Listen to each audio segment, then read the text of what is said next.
If you find the information useful, please click the like button so others can find our content.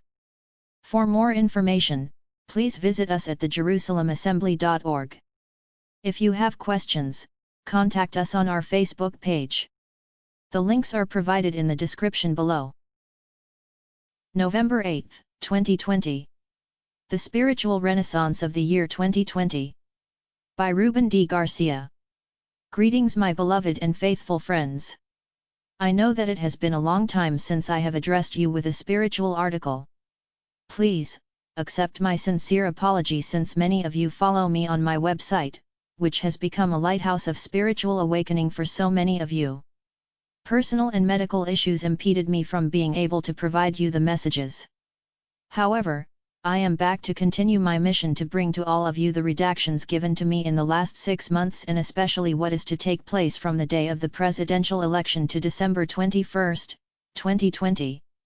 First, I must convey to you that the proclamations of success you have heard so much about are nothing more than a final episode of the Dark Lord attempting to mislead you of a dark victory at all cost.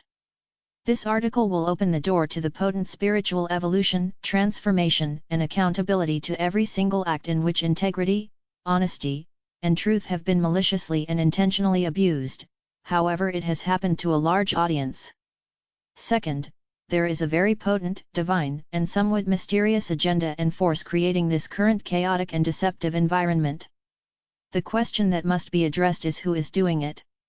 Well, I can assure you that ingredients of all of this is us, a portion of Americans that have not or did not want to be awakened to the true reality that there is without a question that the human consciousness is going through dramatic changes driven by emotional, mental, and spiritual adaptability either in the dark or the light realms. We volunteered to be here at this precise time to experience such evolution. This mysterious force we all possess, but more often than not we seem to disregard it: faith. Yes, this assortment of drama we are witnessing every day is becoming like a Greek tragedy due to our lack of deep down faith, sending us to an abyss of fear and anguish. However, be not troubled by enormous inconsistencies and vague prognosis by the so-called news media prophets that are constantly pounding on your spirituality and trying to make a disbeliever of a greater source which as of right now is in command of all things, good and bad. Third, I will share with you what I was giving in 1987 while I was finishing the manuscript of my published novel, God's Chosen Ones. I related it in the novel. The upcoming events of fraud, lies, and deceptions targeted not only to the integrity of humanity but also the rules that governed our state of mind. I was shown on November 1987 to this period in 2020 that the heavens would ally with the universe and together would have a plan encompassing first, a network of deceptive, dark, energies within the subtle human mind, activating all the planes of spirituality, finally integrating into our psyche. This first phase, once placed into effect, would be under the oversighted eye of a heaven council. The initial phase began in December of 2019. Here, I suggest you should read my articles about the COVID-19 pandemic, where you will find detailed aspects of the causes and consequences of this virus. Additionally, during the initial phase there were to be the uncovering what I have come to name, the system of perdition derived from blatant and unscrupulous behavior by members of our own society. This initial phase would be revealed containing six reproachable elements that would bring disgrace and shame to a once formidable spiritual nation created, guided, and judged not only by our own selves but also by the heavens.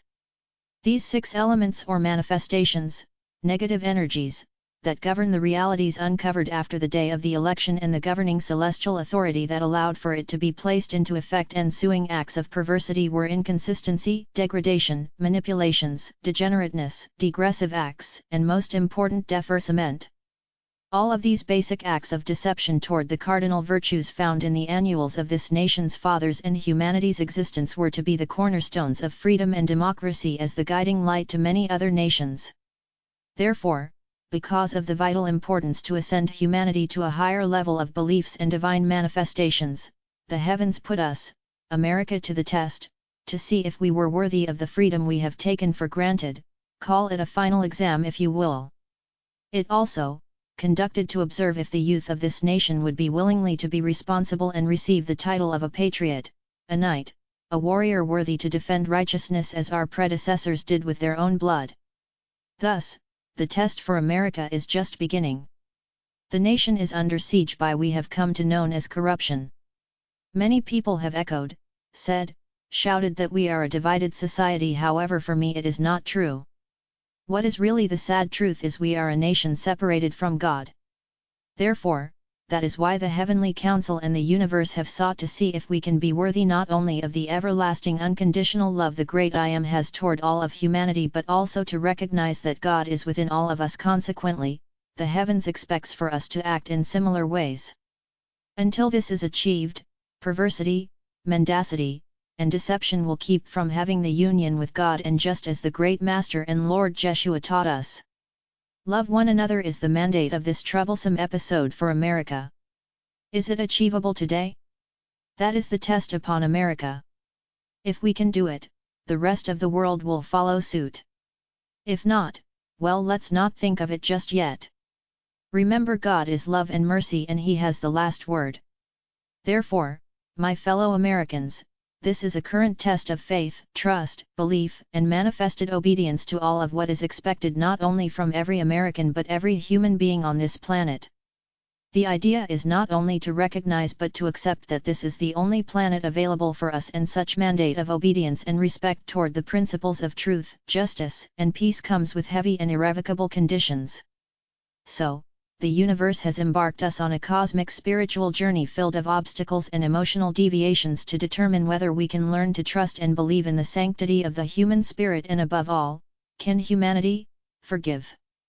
Thus, faith, trust, and truthful prayers are essentials to not only succeed but for all of American citizens to be triumphant during this crisis and muster the faithfulness and trust in God's mighty hand over America. It has come to this simple fact that America urgently needs an evangelical unity.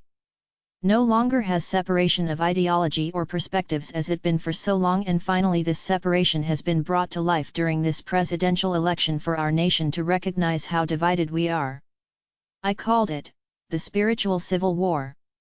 Either, we immediately accept that there is one divine source we call God, and all churches unite in fervent prayers throughout this crisis until the last word is declared by God, and we along with great Master uproots the malignant disease we now perceive. Remember this, Christian denotes a single spiritual family with one omnipotent God. Therefore the question is, can the religious entities of this country unite and combat the current crisis with prayers after prayers, fasting, and removing from the daily activities that divided us, and fervently speak to God as a united church? That is the dilemma that is before us during this presidential election. It is not about who will be president, but rather, can Christianity in America unite and practice what has been preached for hundreds of years to other cultures? However, failure to unite, trust, and have faith during this trial, sometimes due to fears and anguish overtaken us, then, the thoughts of our possible dismay will be, to say the least, catastrophic.